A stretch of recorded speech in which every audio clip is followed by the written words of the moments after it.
Okay, palapakan ng Panginoon! Palapakan ng inyong mga sarili sa inyong araw! Salamat everyone! So, pwede na tayong kumain.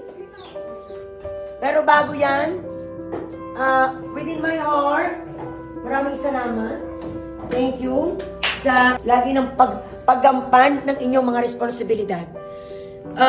Yung tipong nandito ako o wala ay patuloy na maayos ang takbo ng Kapitbalay. Hindi ko na kayo isa-isahin. Alam niyo naman kung gaano ko pinapasalamatan. Okay? And I love you all. Sam! Uwi ka na? Uuwi na daw siya kasi may surprise sila sa kanilang mother. Uwi po ang ating from Japan.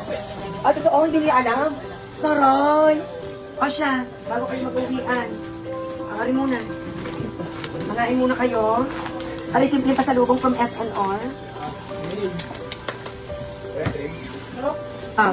Thank you, sir.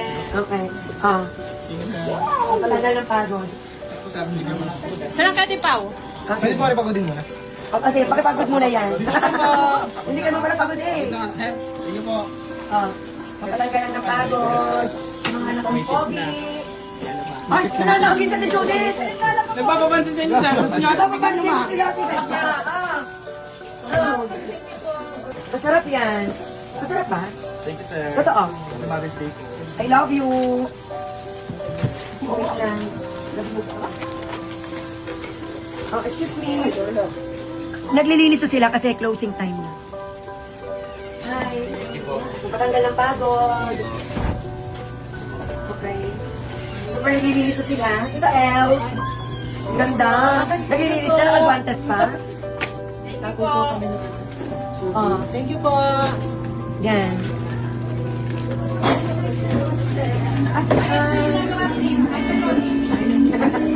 Hi po. Bakit lang to, ma? Okay lang yan.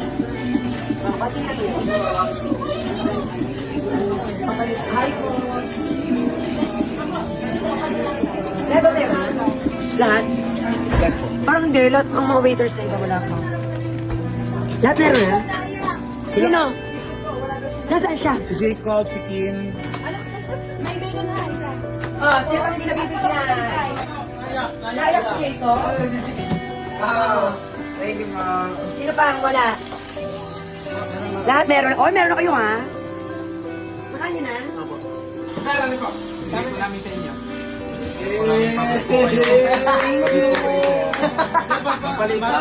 Sobrang thank. Aray bigay sa akin. Kung kayo nagpaparamdam, sabihin ninyo. Gusto niyo? Hindi pa sabi niyo po, bawal yung... Bawal? Happy Mother's Day!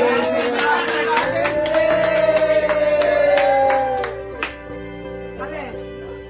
Ayan ay sa mga waiters and mga taga dito. Waiters at waiters. At saka mga platers.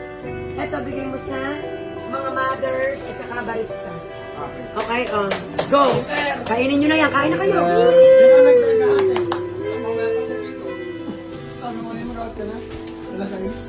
Kain na kayo. Kain na. Kain na. Let's go. Ating magkakapatid na ulit. Okay, Sa paggabay ng Panginoon, laging maayos ang sitwasyon dito sa Kapitbalay. Kaya naman, lagi akong nagpaparamdam ng pasasalamat sa aking mga staff dahil dito sa Kapitbalay, hindi sila empleyado lang, pamilya kami. Thank you for watching. Please like, share, and follow.